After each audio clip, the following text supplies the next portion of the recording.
y tú seas como ellos. Eso es reforma, ¿no? Para otros, reforma es destruir todo el sistema y hacer su propio sistema, ¿no? Después, secularmente hay buenas reformas, ¿no? Por ejemplo, anhelamos una reforma judicial, ¿no? Anhelamos una reforma civil, ¿no? También necesitamos leyes buenas, estrictas. No es malo un anhelo de reforma social, pero si no tenemos un estándar de moral, ¿qué reforma va a haber? Si no tenemos un estándar de moral. Vamos a ver qué dice segundo.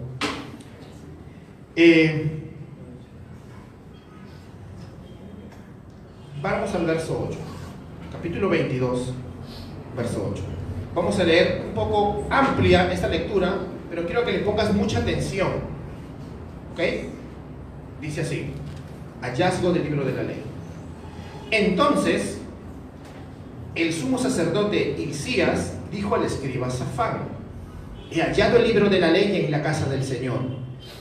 Hilcías dio el libro a Safán y éste lo leyó.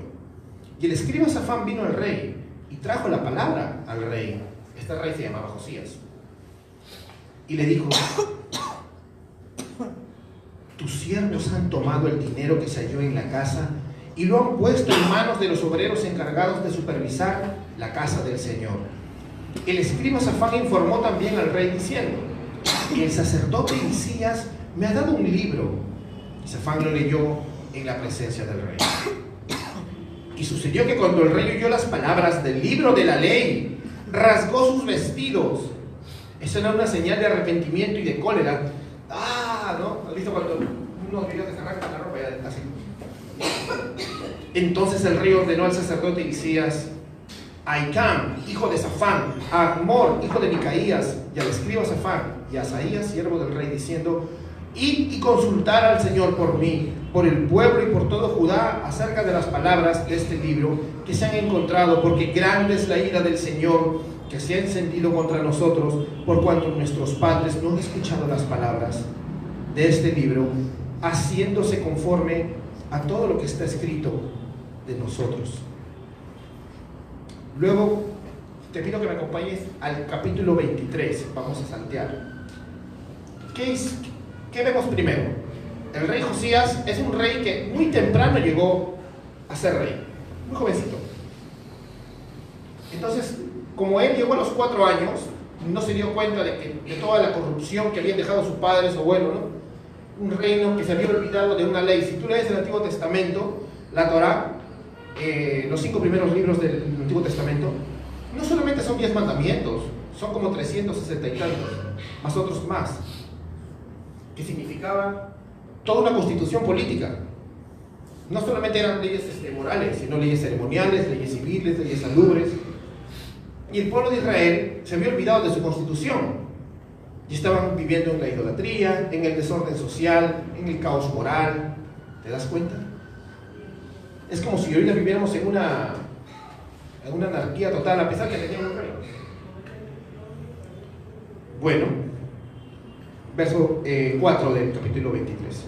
Entonces el rey ordenó que el sumo sacerdote Hilcías y los sacerdotes de segundo orden y los guardianes del umbral sacaran del templo del Señor todas las vasijas que se habían hecho para Baal, para Acera y para el ejército de los cielos, y las quemó fuera de Jerusalén en los campos de Cedrón y llevó sus cenizas a Betel. Quitó los sacerdotes idólatras de los reyes de Judá habían nombrado para quemar incienso en los lugares altos en las ciudades de Judá y en los alrededores de Jerusalén, también a los que quemaban incienso a Baal, al sol, a la luna, a las constelaciones y a todo el ejército de los cielos.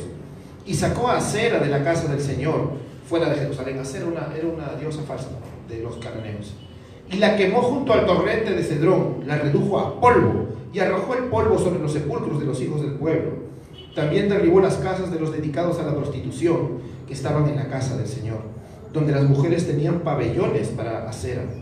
Entonces trajo a todos los sacerdotes de las ciudades de Judá, profanó los lugares altos donde los sacerdotes habían quemado incienso, desde Geba hasta Berseba, y derribó los lugares altos de las puertas que estaban en la entrada de la puerta de José, gobernador de la ciudad, a la izquierda de la puerta de la ciudad.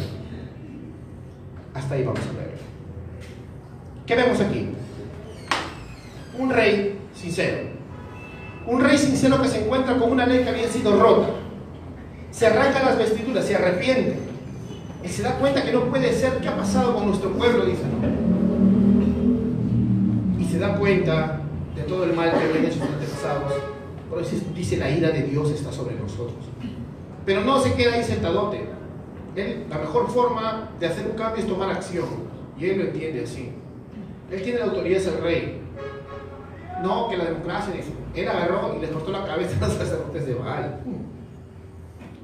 Hizo reformas cívicas, hizo reformas sociales, hizo reformas religiosas, morales.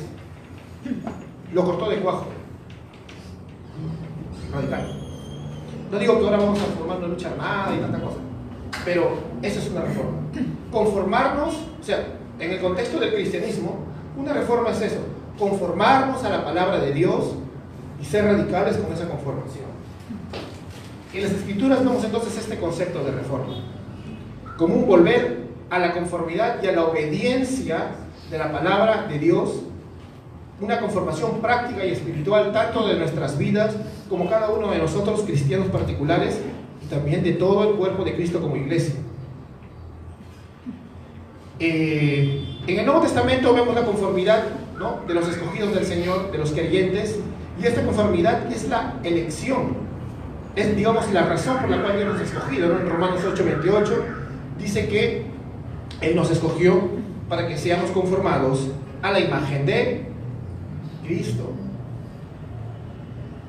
Ahora vamos a ver unas cositas que están pasando últimamente. Últimamente, gracias a Dios, dentro de la iglesia protestante evangélica está levantándose un movimiento de reforma, y eso lo saben la mayoría de ustedes. Por ejemplo, iglesias como nosotros no había antes, ¿no? O hace 20 años había una iglesia en Muras Urbanas. Ahora, muchos dicen entonces, oye, pero estas doctrinas de los reformados son nuevas. No.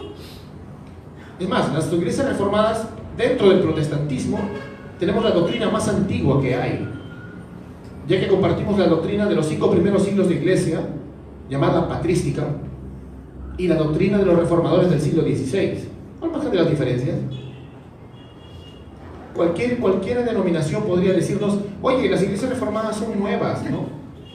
Podremos tener 5 años, otras en Lima tendrán 6 años, otras tienen 14 años ya en esta ciudad, como nuestros hermanos presbiterianos, pero esa fe es de hace 500 años, esa fe es de hace 2000 años, no es una fe nueva.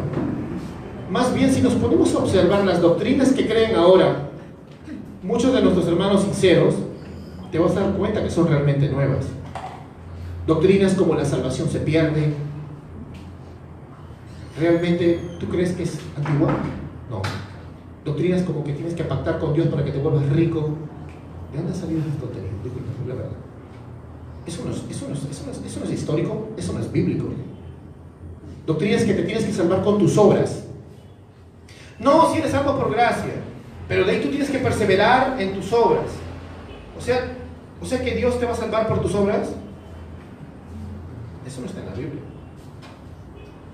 Doctrinas como el rapto secreto pretribulacional, ¿escucharon? Que nos vamos a desaparecer y va a caer tu rojo en mi piso. Eso no existe. Eso está en películas muy buenas de ciencia ficción. Películas excelentes, me gustan esas películas. Pero no está en la Biblia. Que salga alguien y me lo muestre en la Biblia. Eso no está en las Escrituras. No está en la tradición de los padres de la iglesia. No está en la idea de los primeros protestantes evangélicos. No está hasta 1830, cuando un hermano, yo sé que tal vez bien intencionado, interpretó mal la Biblia, John Nelson Darby. Antes no existía. Entonces tenemos que entender que ¿qué ha hecho que las iglesias vuelvan a la Escritura? Que se reformen, que se conformen a la Biblia. Y eso puede asustar a muchos, porque nos pueden poner muchas etiquetas. Lamentablemente muchos hermanos que sí han vuelto a las Escrituras, que han encontrado verdades en la Biblia que contradicen las creencias del 90% casi de evangélicos de la actualidad, porque hemos estado como en un tiempo de sequía teológica, han tomado las cosas mal. Y si tú te das cuenta en redes sociales, han convertido a populares predicadores que nosotros admiramos y consumimos sus libros, ¿no?, en ídolos. ¿Has escuchado que por ahí, ¿no?, argumentan, pero tal cosa es así? Pero está bien, yo creo igual que tú, pero en lugar de decir porque la Biblia dice, dices no porque el teólogo tal dijo. No es malo citar, pero mucha gente ha cambiado de ídolo nada más. Has cambiado la magia negra por la Virgen María, y luego a la Virgen María por Cash Luna, y luego a Cash Luna por Guacha, por nuestro hermano por Guacha, que no tiene la culpa de la idolatría de tu corazón. ¿Pero eso pasaba o no? Cambiamos de ídolo nada más. Cambiamos y cambiamos de ídolo porque al final el problema no es más que tu corazón. Tú tienes la culpa. Y eso ha provocado muchos problemas, que haya malentendidos en lo que es una iglesia reformada o no es una iglesia reformada. Como vemos bíblicamente, una iglesia reformada es una iglesia que se conforma a las Escrituras. Podemos ver en las tradiciones que hay una reforma protestante, como hablamos en la mañana, en el siglo XVI, que de la reforma salen hermanos luteranos, ¿no? Hubo la reforma, del catolicismo salieron los luteranos, salieron los calvinistas, reformados, holandeses, hubo la reforma en Inglaterra, la iglesia anglicana, la reforma en Escocia, la reforma en Suiza, los presbiterianos. Ellos tenían un lema en latín: Ecclesia reformata semper reformanda secundum verbum Dei. La iglesia reformada se sigue conformando, se sigue reformando según la palabra de Dios, no según la tradición, no según lo que yo soñé, no según lo que se me ocurrió, según la palabra de Dios. Nosotros tenemos una regla práctica, palabra inspirada por el mismo Dios, para conformarnos.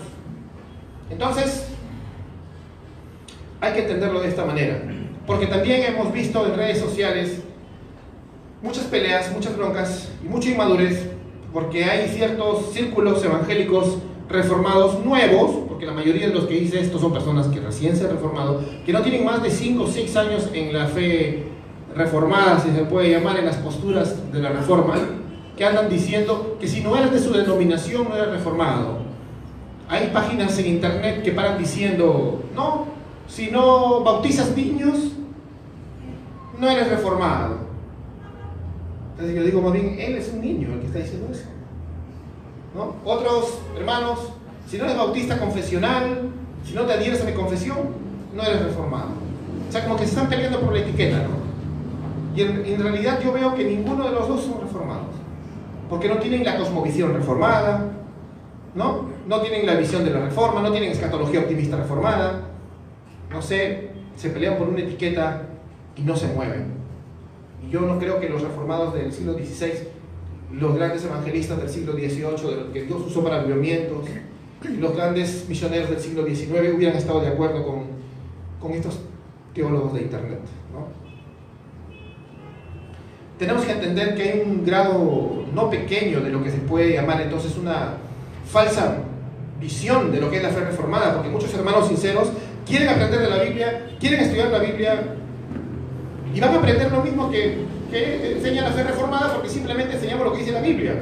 Pero cuando ven que la etiqueta está contaminada, está llena de este tipo de cosas como malos testimonios en redes sociales, se quedan ahí. ¿O no?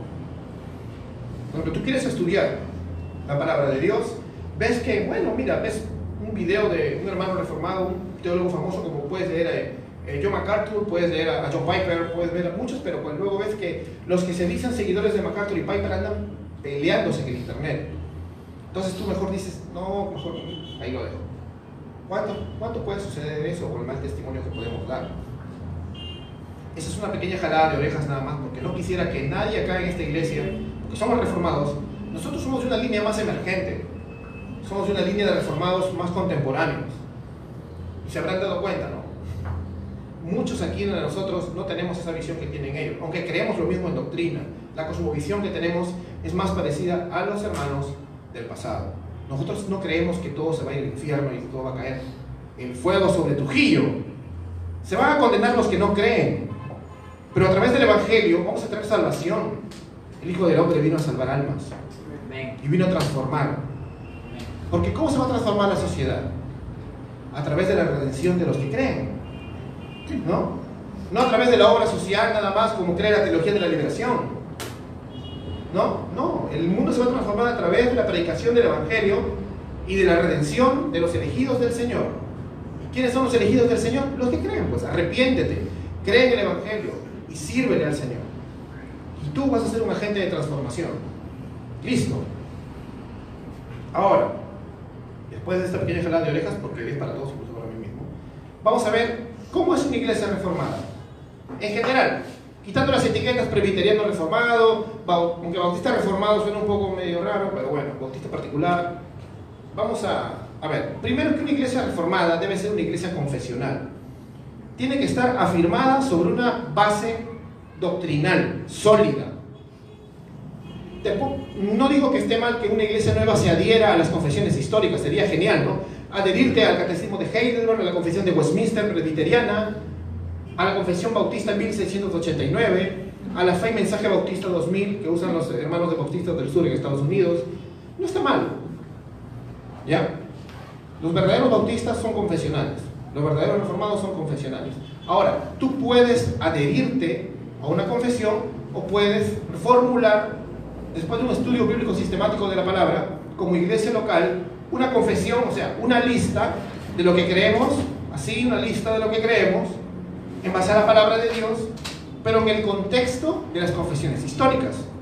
O sea, basado en las confesiones históricas. Ahora sale un hermano por ahí seguro y me dice, no, pero yo solamente leo la Biblia. Entonces tú no solo crees en la sola escritura, tú crees en el solo escritura. Y crees que tú solo eres el único agente de revelación. Porque te estás cortando el cordón umbilical del pasado de la iglesia. Estás cortando el cordón umbilical con los reformadores del siglo XVI. Estás cortando el cordón umbilical con los 5 primeros siglos de iglesia. ¿Tú crees que no tienes nada en común con San Agustín? No, ¿qué? Porque es católico. Tú tienes más en común con San Agustín de lo que crees. ¿Tú crees que no tienes nada que ver con Irineo? Con San Irineo de Lyon, el obispo de Lyon, en Francia. ¿Tú crees que no tienes nada que ver con el historiador?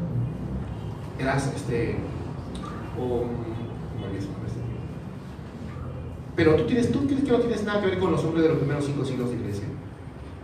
¿Con Justino Mártir? ¿Tú crees que no tienes nada que ver? Tú tienes mucho que ver. Y si tú cortas el cordón umbilical de la historia de la iglesia para tu fe, entonces te estás diciendo de que tú eres como un José Smith que acaba de descubrir el Evangelio, ¿no? Bueno, nosotros solo necesitamos de la Biblia. Puedes llegar a caer en lo más oscura profundidad teológica, en serio. Porque te estás pensando que la sabiduría, como dijo un hermano, empieza contigo. ¿Tú crees que Dios ha tenido 2000 años de iglesia en oscuridad para que ahora tú descubras la verdad recién ahorita? O sea, tú eres el nuevo profeta. Las sectas se forman por eso, ¿ves? Los mormones se formaron por eso. Porque un jovencito inmoral creó toda una religión para meterse con un montón de chicas. Inventó que Dios vive en una estrella, ¿no? Que puedes bautizarte en nombre de los muertos. Todo un cuentazo. ¿Para qué? Todo porque él dijo que toda la iglesia había estado mal durante todas las épocas y que Dios le dijo, a partir de ahora recién contigo va a empezar la verdadera iglesia. La secta de los testigos de Jehová igualito. Los adventistas también empezaron así. Y yo creo que hay hermanos sinceros en los adventistas. Pero también empezaron mal. Primero con una mala doctrina de parte de un hombre llamado William Miller, y de ahí los sueños, profecías falsas y demencias de una mujer que ni siquiera creaba sus propias profecías, no falta de creatividad. Al menos José Midra era un capo. Pero Elena G. de White plagiaba las demencias de otros locos que eran menos famosos, pero ella los hacía famosos a través de plagiar sus escritos. Sin embargo, esas son fes que han durado 200 años. Tienen 200 años las tres sectas. Y aparecieron paralelamente con un gran evento que se llama el Segundo Gran Despertar. ¿Eh? O sea, Dios trajo un avivamiento, pero al mismo tiempo aparecieron las sectas. Entonces uno se pone a preguntar, ¿qué pasó? No se sujetaron a las escrituras y cortaron el cordón umbilical con la historia de la iglesia. Es más, lo cortaron tan radicalmente que decían, no, a partir de ahora empieza la verdadera iglesia. Hay un peligro de que pase eso. Y muchos hermanos que sé que no lo dicen literalmente dirán, porque los he escuchado, no, yo solo leo mi Biblia, yo soy solo Biblia. Sí, claro. Entonces hay que entender que una iglesia reformada primero es confesional. Tiene una confesión, tiene un documento sólido en el cual su membresía va a saber qué se cree, y este documento no está aislado de toda la fe histórica de la iglesia cristiana, al margen de las etiquetas. Al margen de las etiquetas, todos estamos unidos, desde los credos actuales hasta el credo de los apóstoles, que a veces algunos lo usan para orar, ¿no? Pero el credo de los apóstoles no se ora, es una confesión. ¿Qué crees? Creo en Dios Padre, no poderoso. Es un credo, no es oración. Pero si tú no estás de acuerdo con el credo de los apóstoles, porque incluso que hay hermanos evangélicos que dicen, no, yo no creo en eso porque es de los católicos, dice, estás loco, le digo. Porque de alguna forma, todos nosotros somos católicos. ¿Somos de la iglesia universal o no? Donde quiera que haya un amigo, un hermano nacido de nuevo, es mi hermano.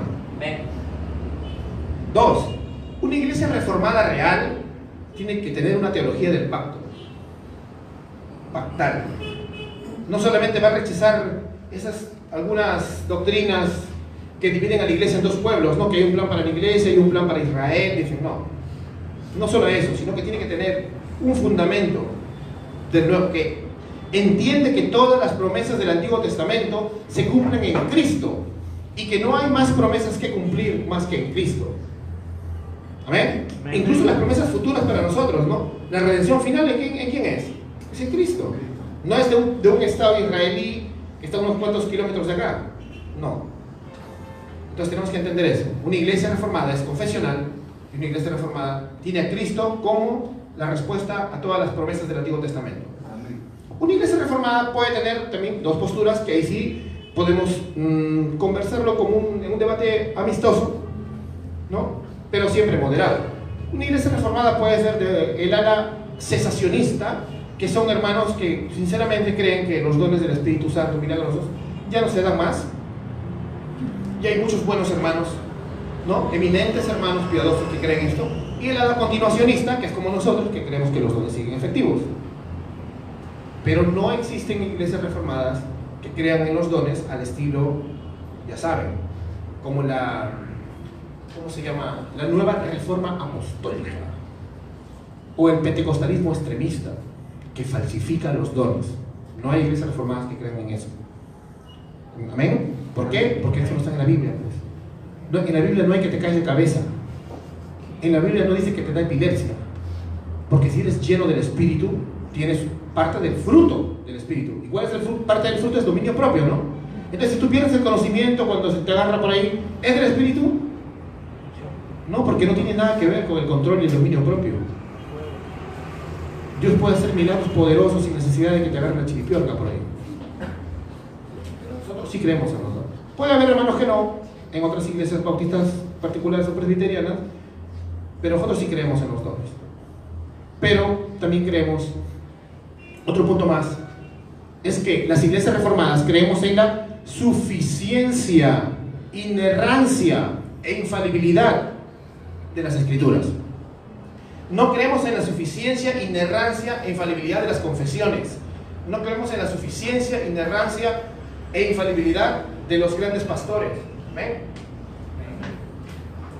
Yo soy tu pastor, pero me puedo equivocar. Si acá tenemos una confesión y yo un día, o cualquiera de los predicadores acá, comenzamos a predicar algo que no está en nuestra confesión, tienen que decirme, ¿qué te pasa, pastor? ¿No? ¿Qué le pasa? ¿Te das cuenta? No podemos salir de la confesión que tenemos. Y eso nos va a garantizar que nunca se convierta esta iglesia en una secta. Podemos durar 500 años si tenemos una confesión. Por eso lo importante es tener una confesión. No sé si has visto iglesias donde hay un pastor bien pegado a la palabra, aunque de repente no estudia teología, pero ahí está el hermano, pero cuando ya no está este hermano viene otro y hace una mazamorra de creencias. ¿Por qué? Porque no tenía una confesión. Y después uno dice, hace 20 años la iglesia era bíblica, ahora ya son unos locos. ¿Pero qué pasó, pues? ¿Te das cuenta de lo difícil que es? Otra Otro punto es que una iglesia reformada siempre va a tener un principio regulador de adoración bíblico. Es decir, una verdadera iglesia reformada tiene que ser madura y entender que el principio regulador de adoración es en espíritu y en verdad. No estar preocupándose que si cantas himnos, que si el otro canta música contemporánea. Eso es inmadurez. Es hermoso cantar himnos. Es hermoso cantar salmos a capela, ¿no? Debe ser hermoso. Pero también es hermoso adorar a Dios con música contemporánea. Lo que ve el Señor es el corazón regenerado y el espíritu que Él ha puesto en ti para que le adores. Entonces nosotros somos una iglesia que tiene un principio regulador de adoración bíblico, no tradicional. Hay iglesias que creen que el principio regulador de adoración te lleva solo a adorar con himnos. Gloria al Señor, excelente. Otros hermanos que creen en la salmodia exclusiva. ¿Y qué es la salmodia exclusiva? Que solo tienes que cantar los 150 salmos, así nomás, a capela, sin música, sin nada. Gloria a Dios, porque no dudo de su corazón adorador. Hay otros hermanos que creemos que la música puede ser contemporánea, porque como sabemos aquí en Iglesia Urbana podemos cantar con himnos, con salmodia, con música contemporánea. Amén. No hay problema. Pero siempre es bueno observarlo de esa manera. Una iglesia reformada siempre va a entender que el reposo es Cristo. Aunque hay hermanos que tienen una idea más o menos de que el día del Señor solamente es por la ley, nosotros creemos que tenemos que guardar el día del Señor. ¿Amén? Amén. Tenemos que guardar el día del Señor. Pero no solamente porque estoy bajo una ley moral que me oprime, o estoy bajo la ley y si no lo hago me voy al infierno, sino porque quiero celebrar a Cristo. Cada día del Señor es una venida de Cristo. No estoy como el adventista que si no voy a mi culto el sábado, ya fui. No, cada día del Señor es una venida de Cristo. Cada día del Señor es una venida de Cristo y tú tienes que preocuparte por estar ahí, celebrando a Cristo, como en Apocalipsis 7:9, todos cantando juntos, todos adorando juntos. O sea, no te sorprendas si luego te llevas una sorpresa, porque tú dices, quiero estar en ese momento de la venida del Señor, en las bodas del Cordero, ¿no? Quiero estar en la fiesta, pero pones excusas. ¿Se acuerdan cuando hablamos de las excusas, no? No, porque tengo que hacer, no puedo ir el domingo porque tengo examen, ¿no? O sea, te das cuenta domingo. O sea, excusas que a veces uno se da cuenta que simplemente no quieres venir a la iglesia, pues, no quieres adorar con tus hermanos. Porque como una vez les dije a los miembros, una cosa es no poder y otra cosa es no querer. ¿Amén? Entonces, uno entiende, a veces hay gente que trabaja el domingo normal, no puedes. Pero entonces que estés en tu casa viendo tele y no quieres. Entonces hay que preguntarnos eso, ¿no? Realmente si nuestra iglesia es reformada. Vamos al punto 2, la reforma tiene que ser integral. ¿Cómo así? No solamente en lo doctrinal, sino en cómo nos estamos moviendo. O sea, la reforma también tiene que ser una reforma en el contexto de cuál es la práctica que tenemos. ¿Estamos practicando el amor de Jesús? O sea, solamente te estés reformado a las doctrinas de la gracia, a la confesión tal, pero realmente eres un patán en las redes sociales. Eres una persona agresiva que disfraza su agresividad de piedad. Eres un terrorista que le hace daño a la gente y te disfrazas de piedad. No, hermano. Como una vez le dije a los jóvenes, no, si Dios te da el conocer doctrinas que antes no sabías, wow, ¿por qué no me enseñaron esto en las iglesias? Porque no estudiaba la Biblia en su contexto. Pero cuando te das cuenta que tienes una espada láser como en Star Wars, tú la usas para defender la fe o para cortarle la cabeza a tus hermanos. Tú tienes que escoger, ¿no? No es para que vayas a tu casa a mecharte con tu familia, que no es creyente. No es para que vayas a otra iglesia, a tus hermanitos de otra iglesia que de repente todavía no estudian y dicen, no, eres un falso maestro. No. Vamos a Jeremías capítulo 29. Vamos a aprender un poco de cómo debemos vivir acá. Jeremías capítulo 29, del 4 al 7. Hace tiempo les prediqué de esto y quiero que lo recuerden. Porque a mí no me es molesto predicarles las mismas cosas, porque para vosotros es seguro, dice el apóstol Pablo. Y así dice el Señor de los ejércitos en Jeremías capítulo 29, Dios de Israel, a todos los desterrados que envié al destierro de Jerusalén a Babilonia. Edificad casas, les dice el Señor, y habitadlas, plantad huertos y comed su fruto. Tomad mujeres y engendrad hijos e hijas, tomad mujeres para vuestros hijos y darles vuestras hijas maridos, para que den a luz hijos e hijas. Y multiplicaos allí, y no disminuyáis. Y buscad el bienestar de la ciudad donde os he desterrado, y rogad al Señor por ella, porque en su bienestar ustedes tendréis bienestar. Wow. Primero que, como han creído casi los creyentes de toda la historia, nosotros somos extranjeros y peregrinos nada más, ¿no? En esta tierra. Pero eso no significa de que esta tierra va a destruirse para siempre, y el día final tú estarás en el cielo con unas alitas flotando en una nube. Muchos tienden a tener esa visión pesimista del cielo o de la tierra, y al final como que esta vida ya no vale nada. Tú tienes que ser bastante diligente con esto al estudiar la Biblia. Acá te das cuenta que esta es una metáfora también de lo que es la iglesia en medio del mundo. Nos dice que somos extranjeros y peregrinos, pero dice que debemos orar por la destrucción de este mundo. Señor, ven pronto y mátalos a todos. No. Acá hay una visión optimista de la cultura cristiana, de la cosmovisión y del avance cristiano. Generalmente la visión pesimista es culpable por causa de dos factores. Uno es el falso concepto de santidad. ¿Cuál es el concepto de santidad que se tiene? El santo, en los últimos 100 años, el cristiano santo es una especie de hombre que está en un trance, flotando en el aire, y que no puede ver a nadie, que no puede ir al mundo, que no puede tocar nada de lo que está afuera porque se ensucia, ¿no? Es una especie de ermitaño. Y esa es la idea de la santidad actual, de que tú no debes juntarte con tus amigos, sepárate de todo, eres un separatista total. Si bien debemos separarnos, sí, de la cosmovisión anticristiana de este mundo y no apoyarla, no significa que te vas a separar hasta de tu abuelita. No te juntes con tu abuelita porque, supongamos, a ver, de repente, no quiero tocar carne, pero alguno de nosotros aquí presentes tiene una abuela que hace brujería de repente, que no te vas a juntar con ella, no vas a ir a tomar leche, no vas a ir a tomar un lonchecito por ahí, a conversar con ella. ¿No sabes que Dios es poderoso para librarla de esas cosas? ¿No? O de repente tienes un amigo que de repente tiene un trastorno de identidad de género y tú no puedes ir a conversar con él porque dices, no, porque él es un sodomita, dices. O sea, ¿qué te pasa? ¿Te das cuenta de lo que está pasando con muchas de las iglesias? Y eso es lo que nos ha pasado, es una visión pesimista de la cultura. Tú piensas que ya nada lo va a cambiar esa persona y te olvidas que tú eras peor. O sea, te olvidas de dónde sacó el Señor. Es un falso concepto de santidad que nos aísla y nos evita ser agentes de transformación. Y el otro punto que también afecta mucho al avance cristiano y a la construcción de la ciudad de Dios, como decía San Agustín. San Agustín decía que la ciudad de Dios debía crecer así, en medio de la ciudad de los hombres, iba creciendo hasta que lo abarque todo, ¿no? O sea, nosotros debemos conquistar todas las esferas. Yo quisiera que sea como una bomba atómica, ¿no? Pero ¿qué impide que pase eso? Una escatología de la derrota, una visión pesimista del fin de los tiempos. Y eso vamos a hablar en el Escatofest. Como una vez les dije, ¿se acuerdan? Como también les dije un poco ayer en la charla del canon, estamos preocupados porque ya venga rápido Dios. No, algunos dicen, no, ya, ¿para qué vamos a transformar todo si viene el rapto, no? Y otros dicen, no, ¿para qué vamos a transformarlo todo si ya ahorita nos van a matar a todos, viene el anticristo, la gran tribulación?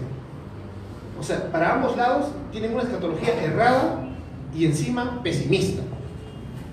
Entonces esta visión pesimista va en contra de la visión optimista que tenía la iglesia hasta el siglo XIX, al margen de las diferencias de posturas. La iglesia hasta el siglo XIX tenía una visión misionera, tenía una visión optimista. Mira, en Génesis 1:28 hay un mandato cultural que se refleja justo en este texto que hemos leído. Este texto es un eco de un mandato de Dios. Porque acá Dios no le dice, por favor, si pueden, hagan esto. Él les manda, fructificaos, dice. Y no disminuyáis. No disminuyes. Significa que debemos poblar el mundo de familias influyentes. Occidente ha sido construido a través de valores cristianos. Debemos poblar este mundo. No, que ahora solamente quiero tener un hijo y un gato. ¿No? En Europa, mira, un teólogo musulmán dijo esto. No yihadista, muy amable el teólogo, pero dijo esto: que pronto Europa será del Islam. ¿Por qué? Porque mientras ellos tienen 7 hijos, no importándoles la presión y la coacción de los estados, que te dicen que solamente puedes tener un hijo o 2, en algunos 1, en algunos otros países 2. Si tienes 3, el tercero ya no te lo aseguran ya. Así que con eso te limitan, ¿no? Solamente puedo tener 2. A los musulmanes no les importa, ellos dicen, nosotros trabajando, le sacamos adelante a nuestros 7 hijos. Entonces los occidentales o los cristianos, claro que hablan de todo, católicos, protestantes, ¿no? Solo tienen un hijo, o a veces no tienen ni uno y tienen un perro, un gato, así como yo. Entonces, pero te das cuenta, nosotros los protestantes no estamos poblando la tierra. Y generalmente ahorita, yo lo entiendo porque acá en Perú es difícil, por la situación económica, no le voy a pedir a una persona que no tiene para mantener a 7 hijos que los tenga. Pero hay que cambiar todo esto, este es un cambio macro. Si cambiara la economía de nuestro país, podríamos comenzar a tener los protestantes más hijos. Y no anhelamos a eso, a un cambio económico del país. Te das cuenta que el avivamiento no solo es cambiar de doctrina, es un cambio integral, total, nacional. Luego dice que busquemos un trabajo activo e intencional. Busca que busquemos un trabajo, o sea que nosotros prosperemos la ciudad. Por eso es bueno para mí que haya emprendedores, ¿no? Que a mí me gusta el libre mercado por eso. Cuando no el Estado no lo regula, no me gusta la izquierda. Pero debemos buscar un trabajo activo, que prospere nuestra ciudad. Con trabajo, no como los locos de la prosperidad que te parecen pastor equeco, ¿no? Que te dicen siembra y cosecharás. Siembra y cosecharás es cierto, y es verdad, pero siembra, ¿qué significa sembrar? Arar un terreno y sembrar semilla, eso es trabajar, y Dios mandará la lluvia. La lluvia temprana y tardía. Luego dice, rogad hermanos. ¿Qué significa rogar? Primero dice busquemos a Dios, busquemos transformar la sociedad, busquemos trabajar para la prosperidad de nuestra nación. En el poder del Espíritu Santo, en el poder del Evangelio. Luego dice rogad, es un mandato, una intencional vida de oración intercesora, como hablamos la semana pasada, por la ciudad donde vivimos. No nos duele nuestra ciudad. Como les dije la semana pasada, no nos duele como una mujer pariendo, como decían en el avivamiento de Gales, les repito lo que les dije el sermón pasado. Eso solo lo pueden entender las señoritas y las madres acá presentes, pero no te duele así. Los hombres no lo vamos a entender, pero debe ser terrible. Y así es como debe dolerte la muerte de tu familia. No, pero mi familia está viva, pero su alma ¿cómo está? Y el día que estén ante el juicio final, ¿qué van a hacer? ¿Cuál va a ser el veredicto? Acá hay una promesa, hermanos. Dice, porque si nosotros obedecemos lo que dice el Señor, como en Deuteronomio 28, habrá bendiciones por la obediencia. Acá ya no está hablando solo de la salvación, ¿no? Porque no te vas a ganar la salvación por obediencia, pero hay bendiciones para el avance del reino. ¿Tú quieres que avance el reino realmente? ¿Tú quieres estar vivo en la generación que venga un avivamiento? ¿O quieres que Dios use a otra porque nosotros no hemos hecho nada? Porque si nosotros no hacemos nada, Dios va a usar la que sigue. Es una paz prometida que se logrará a través de la redención de los elegidos. Vamos a experimentarlo en vida como un anticipo de la consumación del reino venidero, ¿no? Como un anticipo del cielo nuevo y la tierra nueva. Nosotros debemos comenzar a ver la vida desde ahora como un cielo nuevo y una tierra nueva, como un anticipo de lo que ha de venir, como un anhelo de lo que ha de venir. No está mal ser soñadores cuando sueñas lo que dice la Biblia. Anhelo que llegue eso, y voy a vivir desde ahora, como dijo usted, el mencionado predicador muy bueno, Paul Washer, un gran hermano. Vive para la eternidad, ¿no? Y en lo que sí difiero con él es que vive para la eternidad no solamente botar mi videojuego a la basura, porque lo puedo botar y me quedo estático, sino boto mi videojuego, o sea, en el sentido de que boto todo lo que me hace perder mi tiempo y voy para adelante, ¿no? Eso significa. Si somos cristianos bíblicos con un discernimiento espiritual, contextual, escritural, histórico, creyentes de las verdades que siempre se han creído al margen de las diferencias y ajenos del patrón sinergista de las religiones del mundo, que sinergista viene de sin, que significa cooperación, ergos, trabajo. La mayoría de religiones cree que tú tienes que hacer algo y Dios te va a ayudar a salvarte, ¿no? O sea, tú tienes que ganarte al cielo, ¿no? Si tú haces algo, Diosito te va a ayudar a llegar al cielo. No, tú no puedes hacer nada para ir al cielo, estás frito. Lo único que puedes hacer es arrepentirte y Dios te va a salvar gratis. Eso se llama monergismo. Mono, uno, ergos, trabajo. El trabajo de uno. ¿Quién murió en la cruz? Es el trabajo de él. Arrepiéntete y cree que Él te puede salvar. Entonces, si somos ajenos a ese patrón, porque todas las religiones, incluso muchos amigos sinceros cristianos, tanto en el catolicismo y el protestantismo, te dicen, tienes que hacer esto para hacer esto, ¿no causa al final una frustración de que no puedes cumplir el estándar? Porque tarde o temprano vamos a fallar. Pero si somos ajenos a eso, y buscamos la Biblia, si nuestro intelecto y espíritu están siempre conformándose a la voluntad de Dios conforme a su palabra, entonces entenderemos que esta sujeción, esta conformación a la Biblia produce reforma. Y vamos a ser una iglesia realmente reformada. No solamente porque yo me puedo meter en una iglesia presbiteriana y decir, soy presbiteriano. No, estoy en una iglesia reformada histórica y vives como el diablo, odias, eres un inmaduro. No quieres ver la sociedad transformarse, tienes una cosmovisión pesimista. No sirve de nada. Tenemos que siempre ser diligentes, meditar la palabra de Dios, hermanos, para conformarnos a esta, y no solamente a patrones, a teologías, a tradiciones o a costumbres. Para terminar, como dice John Murray, vamos terminando con esto, cualquier generación está llena de sí misma, y solo basta conocer en su herencia teológica, y solo basa su conocer, o sea, su conocimiento, en su herencia teológica, y se niega a explorar por sí mismo las riquezas de la revelación divina. Eso le puede pasar a muchas iglesias tradicionales, ¿eh? Entonces el declive ya está en marcha, y la heterodoxia, o sea, lo falso, será la suerte de la generación que viene. Hermanos, si nosotros nos confiamos solo en la tradición, tarde o temprano vamos a caer en el declive, si no buscamos la palabra. Dice John Murray también, los poderes de las tinieblas nunca están inactivos, y en la lucha contra el error, cada generación debe luchar su propia batalla y hacer correcciones. No hay que tomar las cosas como dogma. La palabra es nuestro dogma, no las tradiciones. Esta es la palabra, es la luz que disipa la oscuridad, y esta esfera de luz consiste en el enriquecimiento de cada generación, y que cada generación contribuye a los almacenes del conocimiento teológico. Por eso digo que no te divorcies del pasado.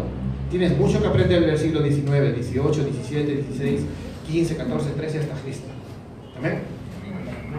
Somos una iglesia reformada, como decía la versión en latín que les dije ese verso, y que siempre se va a seguir conformando a la palabra de Dios.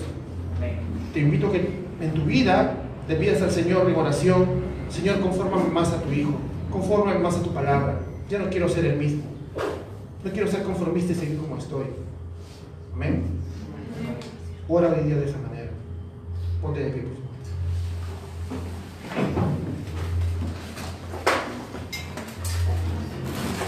Inclina tu rostro, vamos a orar. Vamos a pedir al Señor en oración para despedirnos de este sermón. Amado Señor, te damos gracias por tu santa palabra, Dios mío. No queremos seguir siendo lo que somos. Queremos conformarnos a ti, Dios mío. Nos arrepentimos de nuestros pecados, sabiendo de que en ti hay amor, Señor.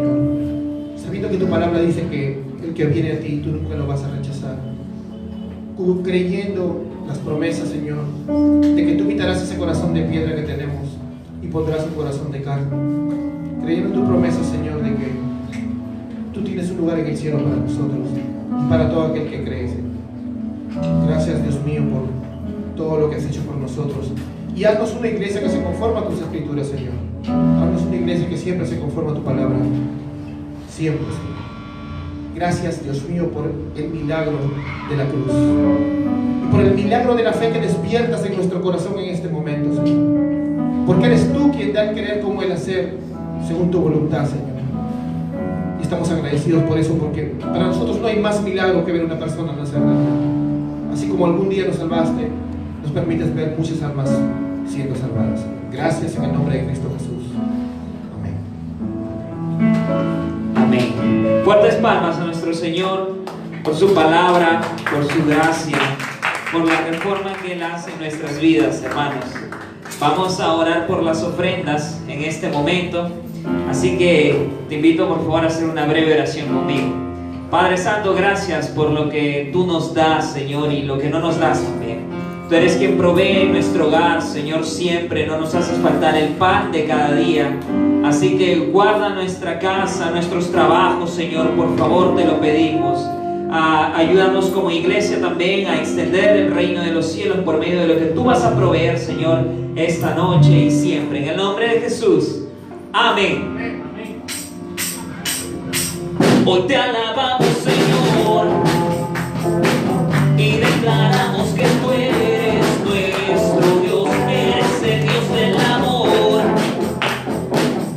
Ya no somos esclavos del temor, hoy te adoramos, Señor, y te cantamos con nuestro corazón, te damos todo el honor. Vamos, iglesia, canta fuerte. Sobre el cielo y la tierra, tú eres Señor,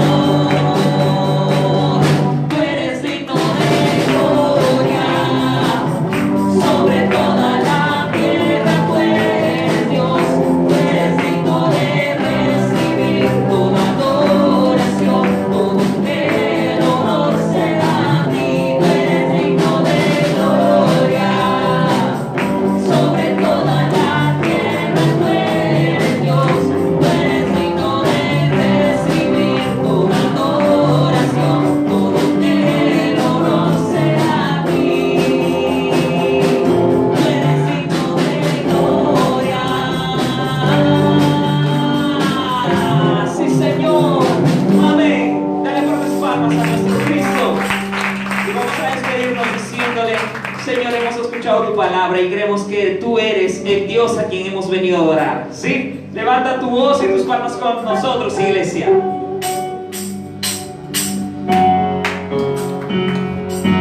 A ver, vamos. 1, 2, 3, va.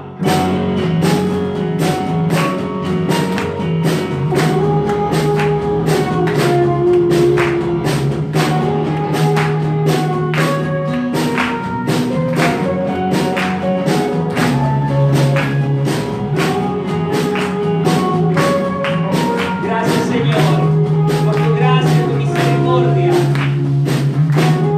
Eres único, Dios.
adoramos solamente a ti, Señor Jesús.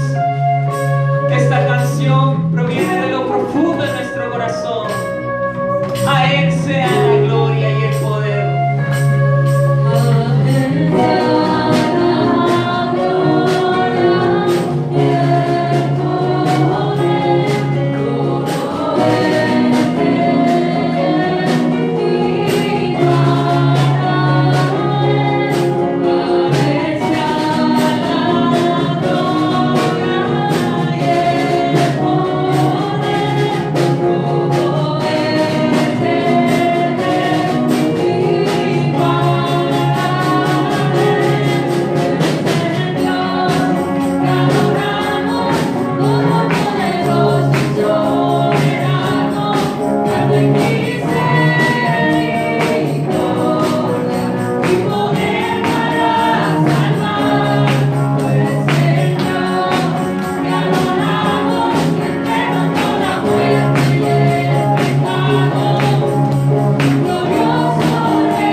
Reforme y te conforme más a su imagen y a su semejanza. ¿Sí? Dale un fuerte abrazo a tu hermano.